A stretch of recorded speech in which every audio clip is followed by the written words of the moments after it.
Yeah, I think in the West there are a lot of people trying to find an alternative to conventional schooling. And I think it's really important that we can learn from a bigger picture to realize that for almost all our time on this earth, children engaged in a learning process where they learn from their elders. They were never segregated into separate age groups. You know, when you put 31-year-old children in a room, you're creating this universe of competition. I mean, it's just, they grow up thinking that people can't help you. And this is completely unnatural. It's only happened in the modern era, and it's been linked to creating competitive and ultimately very frightened individuals that suit the production needs of an extractive, destructive economy. So there's this inextricable link between what we learn and what we do as productive adults. So when we rethink education, let's really look at that bigger picture, and let's realize that we can start already now, wherever we are. First of all, avoiding the segregation of age groups. Let's get away from this idea, oh, they've got to play with their own age groups. No. In fact, the best thing you could do for your child would be to ensure that they play with, that they interact with people of all different ages. That immediately establishes more collaborative relationships, structurally, inevitably. Also, we need to link the education to some practical skills. I hope people are waking up to the fact that we develop our brains, because this is how we evolve, through hand-eye coordination. It's about doing things with our hands, not just sitting and punching some computer keys. So we need to ensure that children start learning some practical skills, learning how to help. They love helping the elders. They want to be part of the community. And so practical skills that it will include maybe making baskets, clothing, helping to build something, learning how to plant a garden, learning the magic of seeing a seed grow and being part of that nurturing process. All the time, what we're doing here is creating a more cooperative, a more sustainable community and ultimately universe.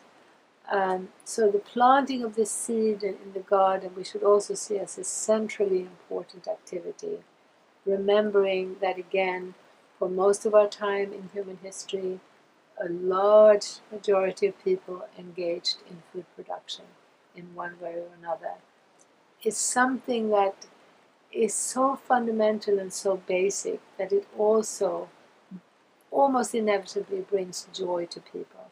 We've seen this in prisons. We've seen it with people who've been hardened, who have sometimes been torture victims, that engaging in growing things from seed and being part of that living universe around them and playing a nurturing role and yet realizing how we're a thread in something much bigger makes us both more humble and more expanded, more secure. And that security, the knowledge that I, even as a 10-year-old child, I can actually make something, that creates a sense of self-respect that is also so desperately lacking in our normal schools and in our normal society. Another thing that's been part of most cultures forever is song and dance, making music. It's again in our DNA. That's how we can feel at one with our community.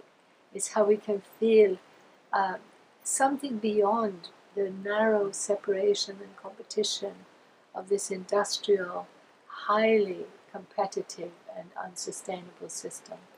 So encouraging that active engagement with singing, dancing, making music, not as a performer, but as a participator, creates a completely different atmosphere.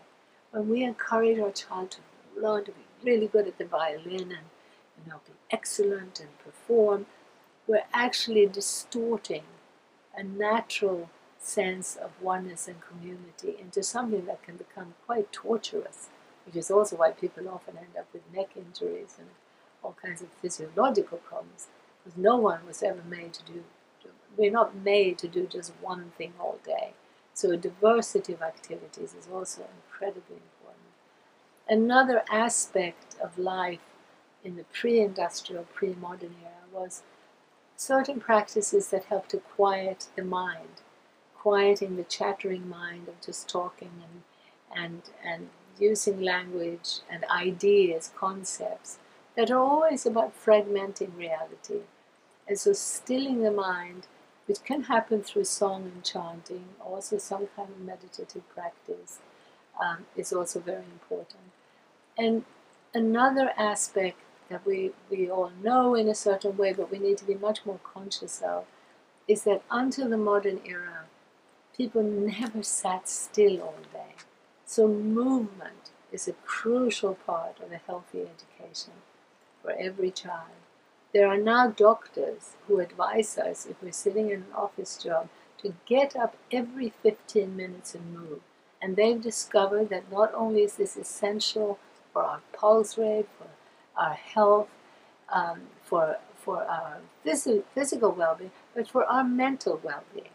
There are all kinds of studies now that show that people who move more are less depressed.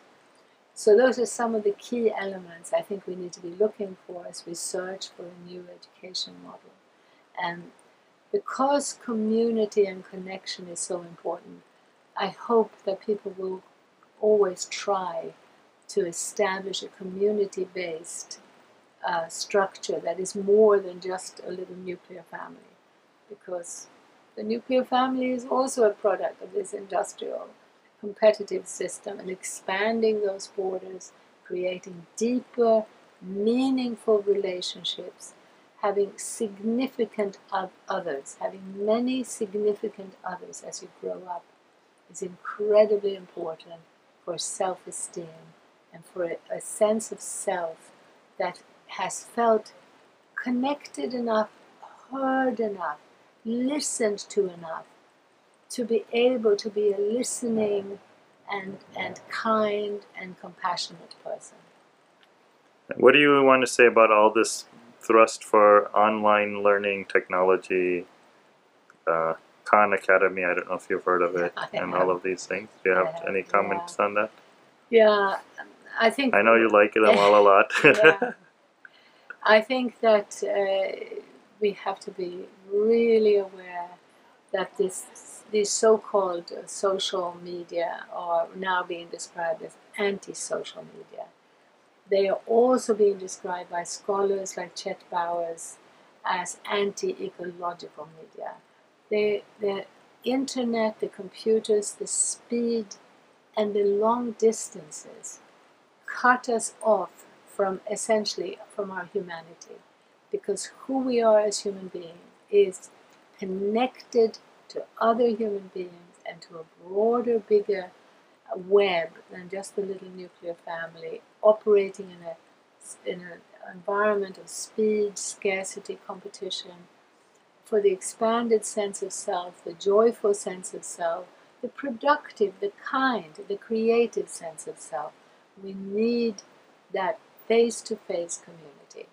Of course, it can be very helpful to also, once we have a relationship with people, to be able to communicate via Skype or and to make use of computers. I'm not saying, to be the right kind of person, do away with your mobile phone and your computer. But I am saying that we need urgently to look at the impact of these technologies on our children and on ourselves as a society. And we should be doing everything we can to reduce the usage. We should be doing everything we can to revitalize and rebuild local relationships. This is why I'm such an active proponent of localization. And we should recognize that the speed is in itself a tool of reductionism, separation, and competition. One thing that's happening now with young people is that as they get off Facebook, they often feel more depressed Because what has been happening is that these so-called social media are actually a way of internalizing what previously the media was doing. The media was putting up stereotypical images of perfection, making all of us feeling not as good as, not as beautiful, not as rich, not as clever, not as humorous. These distant role models are a disaster, particularly for children. We need children to grow up with role models that are flesh and blood, that they know well enough to know that nobody is perfect. The distance and these romanticized images of the consumer culture are a disaster. Now what's happening with the social media is that people are putting up their selfie images, and the teenager looks at Facebook and says, oh, so-and-so had a much better weekend than I did, and they're looking much sexier, they had more fun, they've got the latest iPad, they've got the latest this, and it's this tool of separation and competition. So we need to do everything we can to reestablish face-to-face living relationship, and localizing is the path to do that.